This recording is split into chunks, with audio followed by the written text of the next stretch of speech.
Yeni bir çanta modeline başlayacağız. Yine motifli. Bu sefer motiflerimiz 17 tane.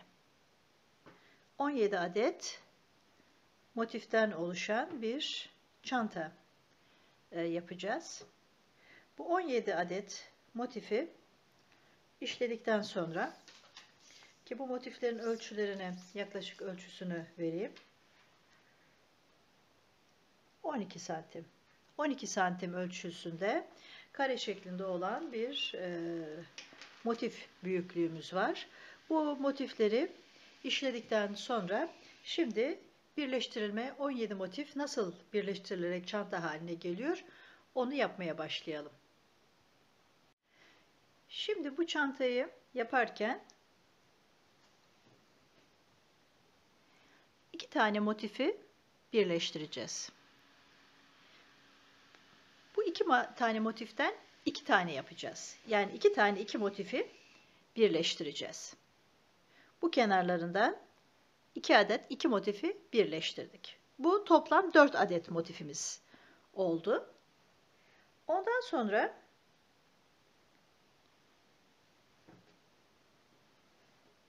dört adet motifi yan yana birleştireceğiz.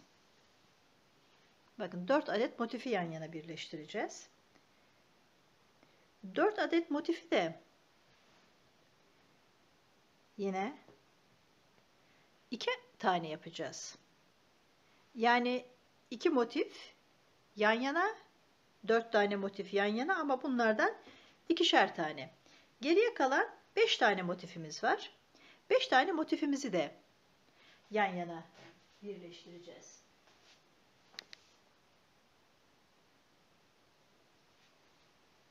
Şimdi bu 2'şer tane motifimiz genelde çanta saplarımızı oluşturuyor. 4 tane motifimiz onun yanına gelecek. 5 tane motifimizi de bakın şu şekilde 5 adet motifi birleştirdikten sonra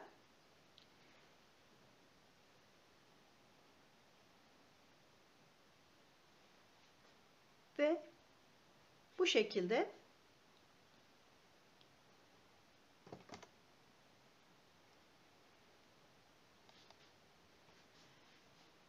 yani önce 2 motif, sonra 4 motif, sonra 5 motif, sonra 4 motif ve yine 2 motif. Motifleri birleştirirken önce kısa kenarlarını birleştiriyorduk. Daha sonra ise bu diyagramı esas alaraktan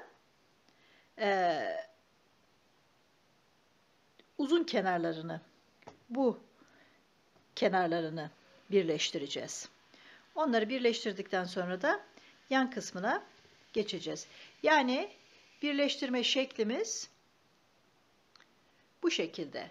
Şimdi motifleri birleştirdikten sonra yanların tekrardan dediğim gibi motifleri önce kısa kenarlarını 2 tane 2 motifli, 4 tane 4 motifli, bir sırada 5 motifli şekilde önce birleştireceğiz. Sonra bu diyagramı uygulayaraktan uzun kenarlarını birleştirip daha sonradan yan taraflarını geçeceğiz. Şimdi kısa kenarlarını ben birleştirdikten sonra tekrardan görüşeceğiz.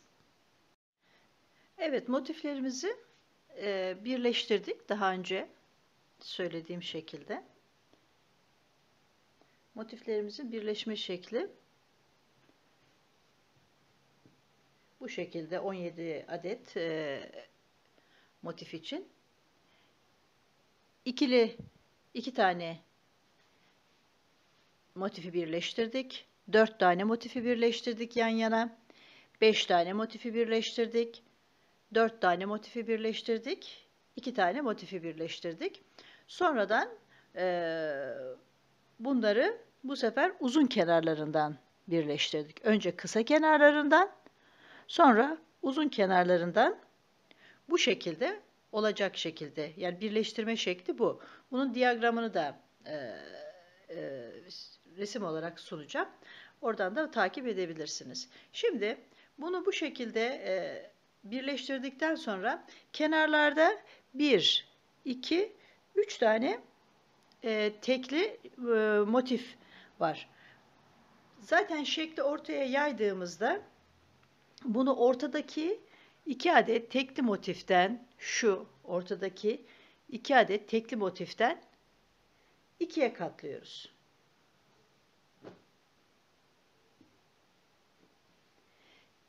İkiye katlıyoruz. İkiye katladığımızda çıkan şekil bu. Zaten kendini belli ediyor. Buraları çantanın sap kısımları.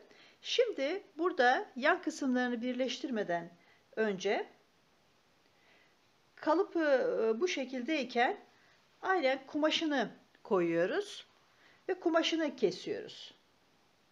Çünkü kumaşıyla motiflerin yan kısımlarını birleştirme şekli aynı. Şimdi ben bunu kestim ama altına kumaşı koyduğumuzu düşünelim. Üste de motifi, çantanın katlanmış halini koyuyoruz. Ve kumaşımızı yanlardan çantanın kalıbı şeklinde kesiyoruz. Şimdi bunu kestikten sonra kumaşı nasıl birleştireceğiz? Kumaşın önce iki yan kısmını birleştirdik. Birleştirdikten sonra diğer iki kısım kaldı. Bu zaten çantanın ağız kısmı. Şimdi buralarda kumaşı kaldırıyoruz. Bu ucunu bu uçla birleştiriyoruz. Zaten şekiller kendini belli ediyor. Motifte de birleştirilme şekli bunun aynısı ama onu da tekrardan göstereceğim. Ondan sonra diğer ucunu getiriyoruz. Burayla birleştiriyoruz.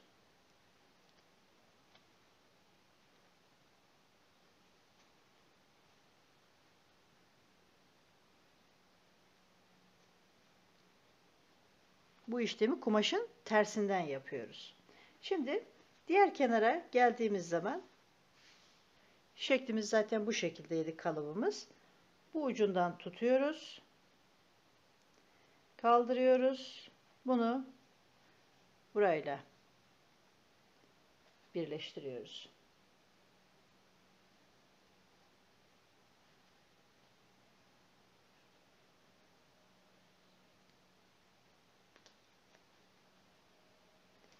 Diğer ucunu kaldırıyoruz. Diğer ucunu da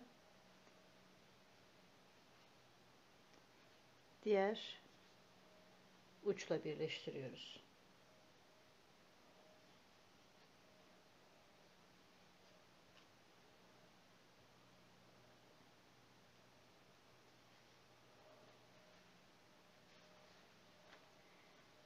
Ve çantamızın kumaşı hazırlanmış oluyor. Bunu kenarlarından dikiş yaptığımızda, ki şu ağız kısmını o kadar dikiş yapmayacağız. Çünkü motiflerin olduğu kısımda kenardan yerleştireceğiz. Bakın şuralar açık kalmak kaydıyla buradan bir motif kadar dikiş yapacağız ve çantamızın içi de hazırlanmış olacak. Şimdi tekrar motiflerimizi alalım. Tekrar motifleri aldığımızda, ikiye katladığımızda yaptığımız işlem biraz önceki kumaşta yaptığımız işlemin aynısı. Nasıl yapacağız? Şu motifin bu ucunu alıyoruz. Bu ucunu burayla birleştiriyoruz. Motifin diğer ucuyla birleştiriyoruz. Bakın. Bu motifi de getirip burayla birleştiriyoruz.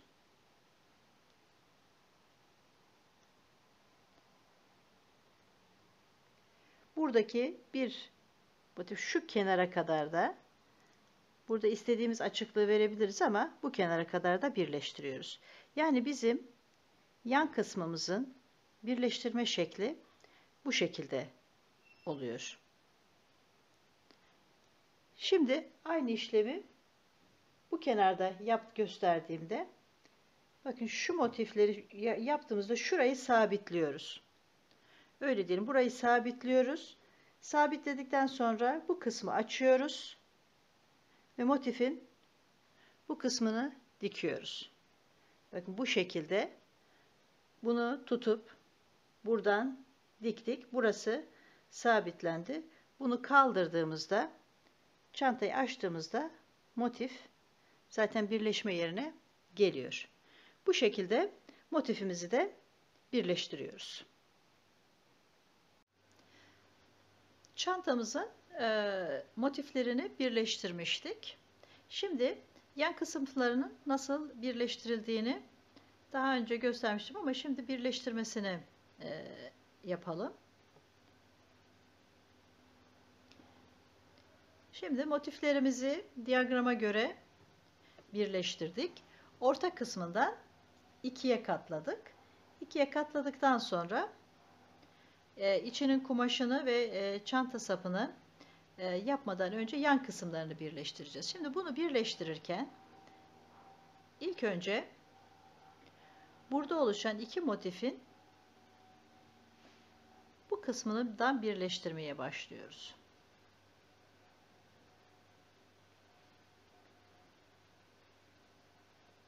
İlk noktaya birleştirdik ki ben bu motifte bu birleştirme tekniğini daha önceden göstermiştim. Sık iğne şeklinde yapılan teknik. Bunun videosunu da çekmiştim.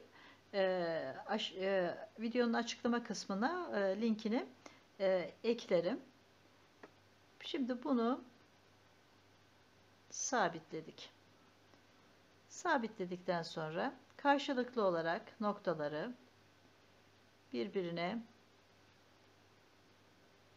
gelecek şekilde sık iğne yaparak birleştiriyoruz.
Şimdi bu köşeye geldik. Bakın buradan buraya kadar olan kısmını birleştirdikten sonra şu motifleri şu şekilde açtığımızda zaten birleşecek olan alan kendiliğinden ortaya çıkmış oluyor. Şimdi önce biz buradan herhangi bir köşeyi esas alarak bunu yaptıktan sonra işlemeye devam ediyoruz. Bu motifin köşesini aldık. Yine bu motifin köşesiyle bir kere daha birleştirdik. Ve motif birleştirme işlemine bu kenardan devam ediyoruz.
Burada karşı noktalara dikkat etmek lazım.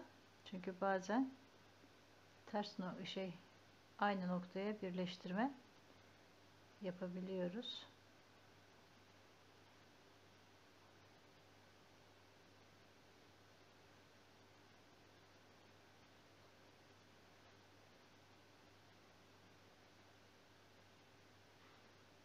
Evet. Şimdi bu noktaya da geldik. Tamamladık ve bitirdik.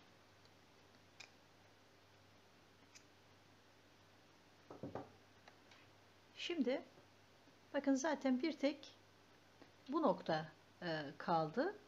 Bu noktayı birleştirince çantanın bir kenarının bütün birleştirme işlemlerini yapmış olacağız. Daha sonra aynı işlemi çantanın diğer tarafında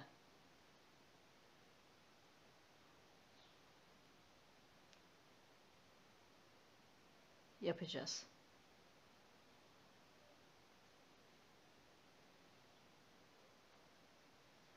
Tabii bu çanta yazlık bir çanta. Kumaşı size kalmış renk olarak. Ben sarı renkte bir kumaşla kaplayacağım. Size nasıl kesildiğini ve nasıl birleştirilmesi gerektiğini de göstermiştim. Bu yan motifleri birleştirmeden önce kumaş kesimini yapıyoruz ki daha rahat olsun diye.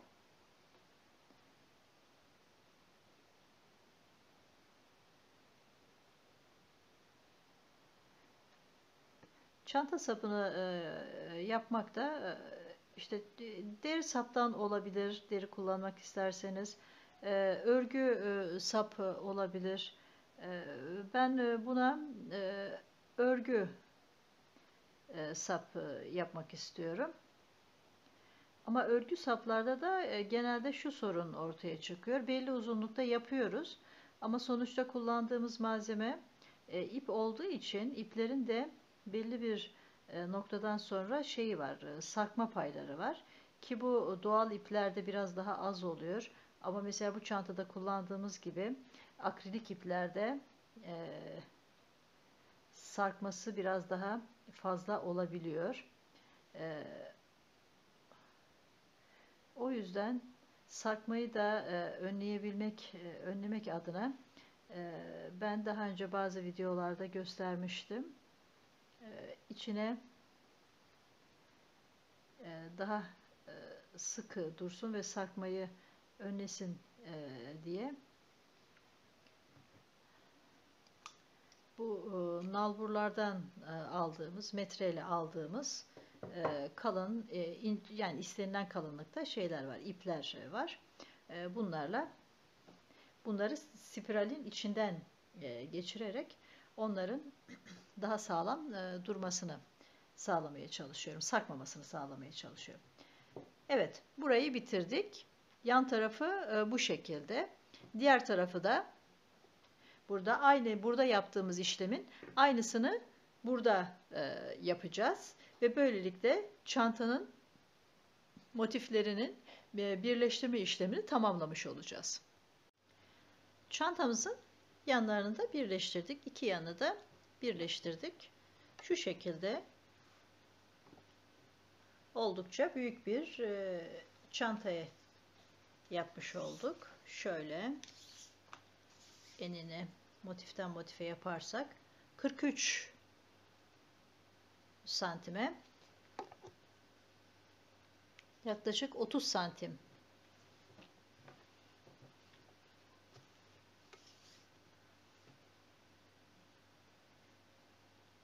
şu şekilde 30 santim boyutlarında. Burası da yaklaşık 42-43 santim boyutlarında bir çanta oldu. Şimdi içinin kumaşını geçirmeden önce bir de son bir sıra olarak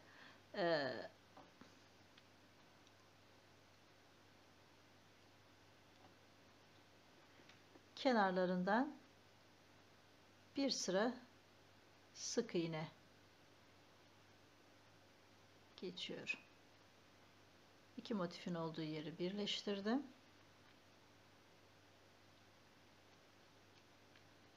Motiflerin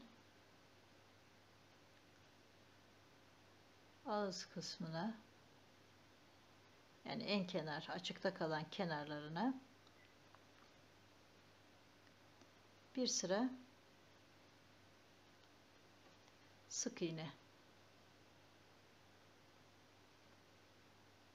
geçiyoruz.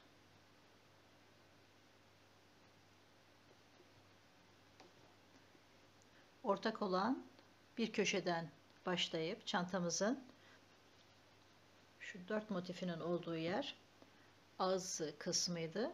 Bunun bu kısmından başlayıp bütün kenar boyunca tekrar buraya gelinceye kadar bir sıra sık iğne geçiyoruz.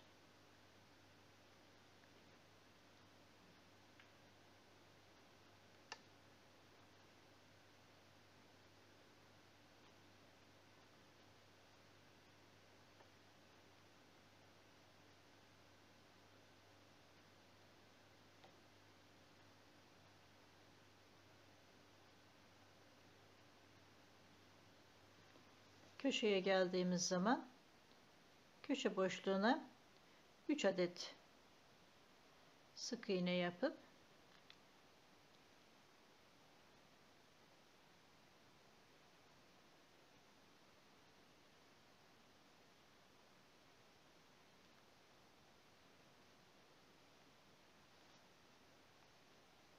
bu sık iğne işlemini bütün kenarlar boyunca yapıyoruz ve çantamızın içinin kumaşı ve sapına kadar olan işlemini tamamlamış bulunuyoruz.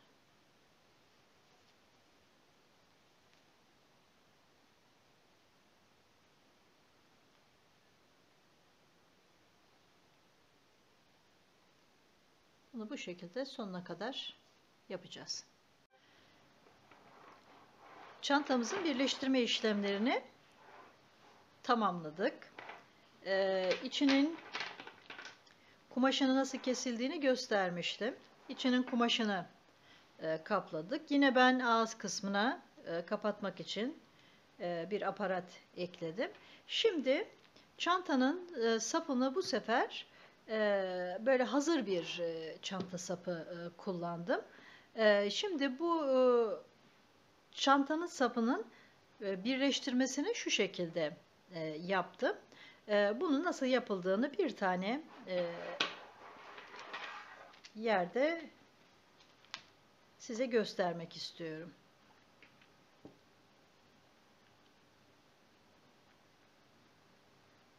Şimdi zincirimizi çektik. Ortadaki boşlukları 3 defa batmıştık. 1, 2, 3 boşluk. 2 de kenardan alıyoruz. Bu noktaya sabitliyoruz. Bunu sabitledikten sonra çantamızın madeni kısmını ile öreceğimiz kısmını bu şekilde birleştirdikten sonra aynı noktaya batıyoruz. Sık iğne yapıyoruz. Aynı noktaya batıyoruz. Sık iğne yapıyoruz. Yandaki sık iğneni battık. Bu her bir noktaya ikişer kere batıyoruz ki daha sağlam olsun diye.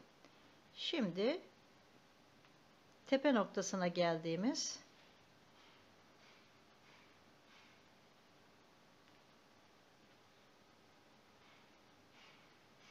üç noktadan birincisine battık. Aynı noktaya 2 kere battık.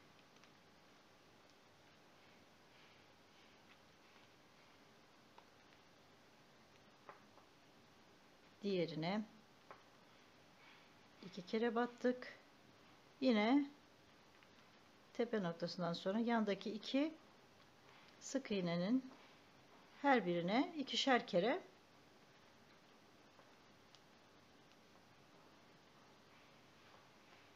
batıyoruz.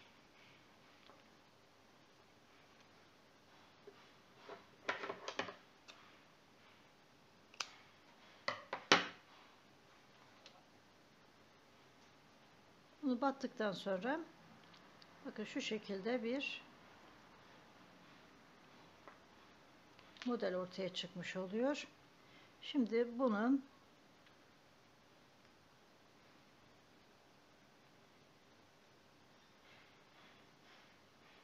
kenarlardan geçirerek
çıkartamadım bir türlü.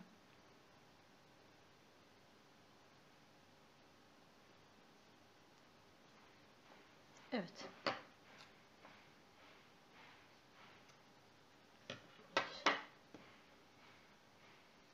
Bu noktayı da keserekten çantamızı sap kısımlarını da tamamlamış olduk. Böylelikle bir çantamız daha bitmiş oldu. Umarım yararlı olmuştur. Sorularınızı beklerim, yorumlarınızı beklerim. Anlamadığınız bir kısım olduysa yardımcı olmaya çalışırım. Başka videolarda görüşmek üzere.